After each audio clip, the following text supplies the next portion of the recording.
The directors of Ms. Marvel keep talking about Ms. Marvel and how she compares to the evolution of Peter Parker. This time, they go even a little bit further into why exactly Spider-Man No Way Home is one of the greatest storytellings that Marvel's ever done in terms of evolving a character and learning responsibility, and how they hope that influences Ms. Marvel going forward.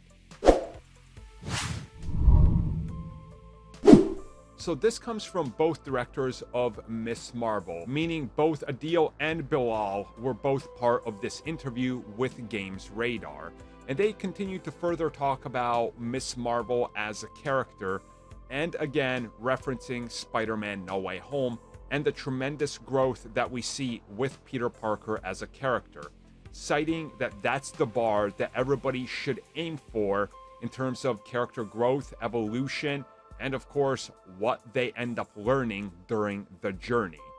And they say that if you look at Kamala as a fan of the Avengers, and you look at what Peter Parker was doing, that there's a lot of parallels there in terms of how they're both fanboys of this world, or fanboy fangirls, but that the approach of how they integrate into the bigger world is obviously going to be different because they're not the same.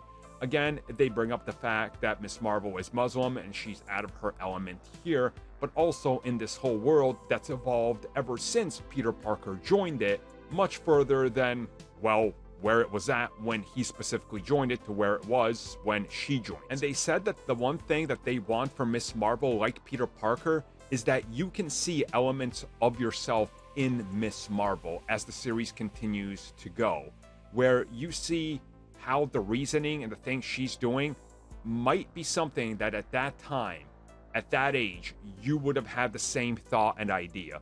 And again, I think we start to see this in Ms. Marvel, right? Like, you're definitely getting those pieces of the story, and that's something that very much sold the character in the comics, which is why I ended up becoming the best-selling graphic novel of the last decade.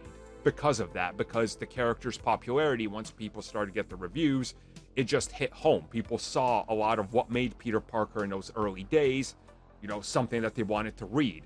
Back to basics, a hero out of their element in their own world, the high school element, you know, the fantasy there. And you see that with Ms. Marvel, the fanboying, the constant daydreaming and stuff, just like in the comics. So I really appreciate that they're doing a lot of comparisons to Peter Parker, because if you're going to compare or try to live up to anything, it's probably best to try to compare it to the most profitable and most famous superhero of all time now, that being Spider-Man. Like, the bar is right there, so aim for it. Don't try to aim to fall short.